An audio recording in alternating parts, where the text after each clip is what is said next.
الحمدللہ، اللہ تعالیٰ کا لاکھ لاکھ شکر ہے کہ مالک الملک نے اپنی یاد کی توفیق اور موقع عطا فرمایا۔ لاکھوں اور کروڑوں درود حضرت محمد مصطفیٰ صلی اللہ علیہ وآلہ وسلم پر، جن کے فعل مالک الملک نے یہ مہربانی عطا فرمائی۔ سامعین اکرام، اللہ تعالیٰ نے قرآن پاک میں ارشاد فرمایا، اعوذ باللہ من الشیطان الرجیم، بسم اللہ الرحمن الرحیم، من عامل صالحا من ذکر او انثی وہو مؤمن فلا نحیینہ حیاتا طیبۃ ولنجزینہم اجرہم بأحسن ما کانوا یعملون فاذا قرأت القرآن فاستعذ باللہ من الشیطان الرجیم انہ لیس لہ سلطان علی الذین آمنوا وعلی ربہم یتوکلون انما سلطانہ علی الذین یتولونہ والذین ہم بہ مشرکون وَإِذَا بَدَّلْنَا آیَاتًا مَكَانَ آیَاتٍ وَاللَّهُ أَعْلَمُ بِمَا يُنَزِّلُ قَالُوا إِنَّمَا أَنْتَ مُفْتَرٍ بَلْ أَكْثَرُهُمْ لَا يَعْلَمُونَ قُلْ نَزَّلَهُ رُوحُ الْقُدُسِ مِنْ رَبِّكَ بِالْحَقِّ لِيُثَبِّتَ الَّذِينَ آمَنُوا وَهُدًى وَبُشْرَى لِلْمُسْلِمِينَ وَلَقَدْ نَعْلَمُ أَنَّهُمْ يَقُولُونَ إِنَّمَا يُعَلِّمُهُ بَشَرٌ لِسَانُ الَّذِي يُلْحِدُونَ إِلَيْهِ أَعْجَمِيٌّ وَهَذَا لِسَانٌ عَرَبِيٌّ مُبِينٌ إِنَّ الَّذِينَ لَا يُؤْمِنُونَ بِآيَاتِ اللَّهِ لَا يَهْدِيهِمُ اللَّهُ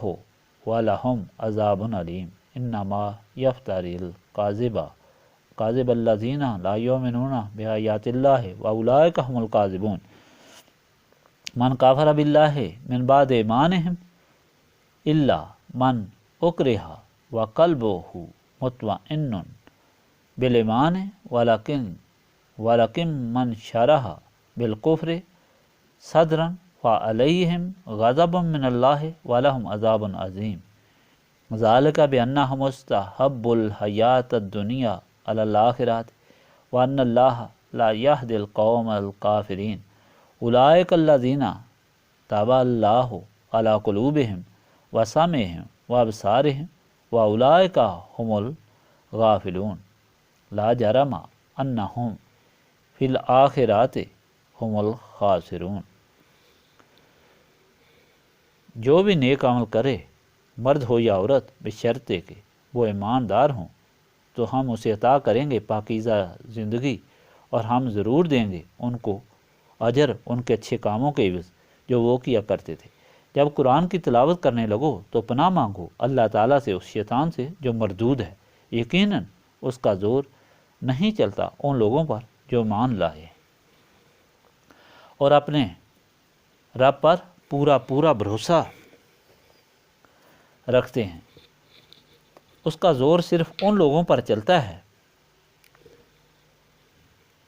جو اسے دوستی کرتے ہیں اور جو اللہ تعالیٰ کے ساتھ شرک کرتے ہیں، اور جب ہم بدلتے ہیں ایک آیت کو دوسری آیت سے تو اللہ تعالیٰ خوب جانتا ہے جسے وہ نازل کرتا ہے۔ تو یہ لوگ کہتے ہیں کہ آپ صلی اللہ علیہ وآلہ وسلم افتراء پرداز ہیں، بلکہ ان میں سے اکثر لوگ آیت بدلنے کی حکمت کو نہیں جانتے۔ آپ صلی اللہ علیہ وآلہ وسلم کہہ دیں اسے نازل کیا ہے روح القدس نے آپ صلی اللہ علیہ وآلہ وسلم کے رب کی طرف سے حق کے ساتھ، تاکہ ثابت رکھے انہیں جو ایمان لائے ہیں، اور یہ ہدایت اور خوشخبری ہے مسلمانوں کے لیے۔ اور ہم خوب جانتے ہیں کہ وہ کہتے ہیں کہ انہیں جو قرآن ایک انسان سکھاتا ہے، حالانکہ اس شخص کی زبان جس کے متعلق یہ لوگ کہتے ہیں عجمی ہے، اور یہ قرآن فصیح اور بلیغ عربی زبان میں ہے۔ بے شک جو لوگ ایمان نہیں لائے اللہ تعالیٰ کی آیتوں پر، اللہ تعالیٰ ان کو ہدایت نہیں دیتا، اور ان کے لیے دردناک عذاب ہے۔ وہی لوگ تراشا کرتے ہیں جھوٹ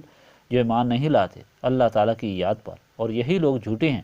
جس نے کفر کیا اللہ تعالیٰ کے ساتھ ایمان لانے کے بعد، بجز اس شخص کے جسے مجبور کیا گیا، جبکہ اس کا دل مطمئن رہے ایمان کے ساتھ، لیکن وہ شخص کہ کھل جائے اس کا سینہ کفر کے ساتھ، تو ان پر اللہ تعالیٰ کا غضب نازل ہوا، اور ان کے لیے اللہ تعالیٰ کا عذاب ہے۔ اس کی وجہ یہ ہے کہ انہوں نے پسند کر لیا دنیا کی زندگی کو آخرت کی زندگی پر، اور بے شک اللہ تعالیٰ ہدایت نہیں دیتا اس قوم کو جو کافر ہے۔ یہ وہ لوگ ہیں کہ مہر لگا دی ہے اللہ تعالیٰ نے جن کے دلوں پر، اور یہی لوگ غافل ہیں، اور بے شک یہی لوگ آخرت میں نقصان اٹھانے والے ہوں گے۔ اللہ تعالیٰ نے اپنے پچھلے فرمان میں یہ بات واضح فرمائی کہ جو لوگ کفر کرتے ہیں اور دوسروں کو بھی گمراہ کرتے ہیں ان کے لیے دوہرا عذاب ہوگا، اور قیامت کے دن ان سے جب پوچھا جائے گا تو یہ انکار کریں گے۔ ان کو ہدایت نہیں دی گئی جس پر ان کی طرف بھیجے گئے پیغمبروں سے پوچھا جائے گا تو وہ عرض کریں گے کہ انہیں ہم نے پوری دیانتداری سے آپ کا پیغام پہنچا دیا تھا۔ اس پر نبی پاک صلی اللہ علیہ وآلہ وسلم سے پوچھا جائے گا تو آپ صلی اللہ علیہ وآلہ وسلم پیغمبروں کی تصدیق فرمائیں گے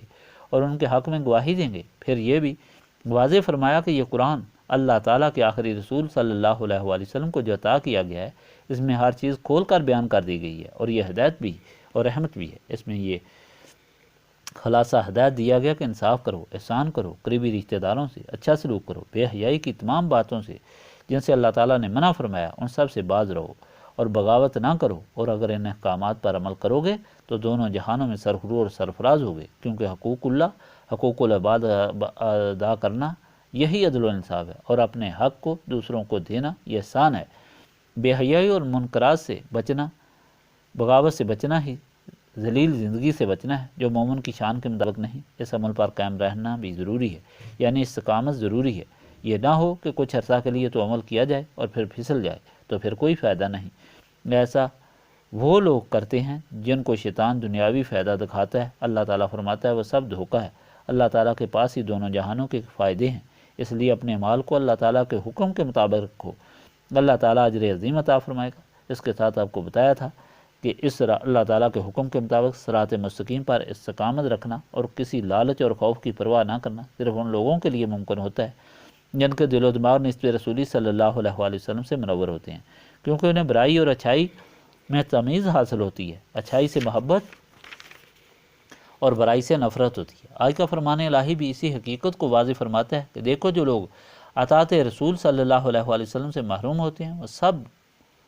نسبت رسولی سے محروم ہوتے ہیں، جس کی وجہ یہ ہے کہ ان کے دل و دماغ ظلمت میں ڈوبے ہوتے ہیں، شیطان ان پر قابض ہوتا ہے، ان کے دل و دماغ کی سماعت کام نہیں کرتی، اور وہ شیطان کے ایما پر اپنے خیالات اور عقائد بدلتے رہتے ہیں اور احمقانہ خیالات کا اظہار کرتے ہیں۔ جس طرح کبھی تو وہ شرک میں مبتلا ہوتے ہیں، خالق و مالک کو چھوڑ کر مخلوق کو معبود بناتے ہیں، کبھی قرآن پاک جو سراپا ہدایت ہے جس کا یہ معجزہ ہے آج تک کوئی دانشور اس کی ایک آیت کے مقابلے میں ایک آیت نہ بنا سکا، اس پر اعتراض کرتے ہیں کہ یہ خود ساختہ اور من گھڑت ہے۔ رحمت للعالمین کے متعلق یہ کہتے ہیں، یہ دوسرے لوگوں سے پڑھ کر اور سیکھ کر آتے ہیں، جس کے متعلق یہ کہتے ہیں وہ شخص عربی زبان سے واقف نہیں، وہ اجمی ہے۔ یہ سب گمراہ لوگ ہیں۔ جو لوگ عورت ہو یا مرد جب صدق کے دل سے مان لے آتے ہیں انہیں شیطان یا نفس، خوف یا لالچ کبھی بدلا نہیں سکتا۔ اللہ تعالیٰ کے راستے پر آئے ہوئے لوگوں کی زندگیاں اس بات کا ثبوت ہیں۔ حضرت بلال، حضرت یاسر، حضرت سمیہ رضی اللہ تعالیٰ عنہ اور حضرت زید کی قربانیاں اور اللہ تعالیٰ کے راستے میں استقامت تاریخ اسلام میں اس طرح ہادی راہ، جس طرح چاند اور ستارے اندھیری رات میں مسافر کے لیے ہادی راہ ہوتے ہیں۔ ان میں سے ایک ایک کے حالات زندگی سے انسان کے رونگٹے کھڑے ہو جاتے ہیں، اور ان کے حالات زندگی بیان کرنے کے لیے کافی وقت کی ضرورت ہے۔ حضرت بلال کو تپتی ریت پر گھسیٹ کر کوڑے مارے جاتے تھے۔ حضرت سمیہ رضی اللہ تعالیٰ عنہ کو 2 اونٹوں سے باندھ کر مخالف سمت اونٹوں کو دڑا کر شہید کیا گیا۔ یہ اسلام کی پہلی خاتون شہید ہیں۔ حضرت خبیب اور حضرت زید کے وجودوں کو ایک ایک ٹکڑا کاٹ کر شہید کیا گیا، لیکن انہوں نے اپنے آقا مولا کے غلامی سے انکار نہیں کیا، کیونکہ نسبت رسولی صلی اللہ علیہ وآلہ وسلم سے ان کے سینے منور ہو چکے تھے، اس لیے اللہ تعالیٰ کی راہ میں تکلیفات ان کے لیے سرور اور کیف کا سامان بن گئی۔ لیکن جو لوگ نسبت رسولی صلی اللہ علیہ وآلہ وسلم سے محروم ہوئے ان کے دل و دماغ اور آنکھوں پر ظلمت پڑ گئی، جس کی وجہ سے وہ گمراہ سے گمراہ تر ہوئے اور آخرت میں بھی خسارے میں رہیں گے۔ اس لیے سامعین کرام، دونوں جہانوں کی کامیابی کے لیے نسبت رسولی صلی اللہ علیہ وآلہ وسلم ضروری ہے، جس کو حاصل کرنے کے لیے ہم یہاں جمع ہو کر یاد الہی کرتے ہیں۔ اللہم صلی علی سیدنا محمد وعلی آلہ وصحبہ صلاۃ تکون لنا امان من کل خوف، لا الہ الا انت سبحانک انی کنت من الظالمین۔ ربنا آتنا فی الدنیا حسنۃ وفی الآخرۃ حسنۃ وقنا عذاب النار۔ ربنا لا تزغ قلوبنا بعد إذ هديتنا وهب لنا من لدنك رحمة إنك أنت الوهاب أنت ولي في الدنيا والآخرة توفني مسلما وألحقني بالصالحين اللهم إنك عفو تحب العفو فاعف عني يا غفور يا غفور يا غفور أستغفر الله العظيم الذي لا إله إلا هو الحي القيوم وأتوب إليه ربنا تقبل منا إنك أنت السميع العليم وتب علينا إنك أنت التواب الرحيم سبحانك ربك رب العزة عما يصفون وسلام على المرسلين والحمد لله رب العالمين.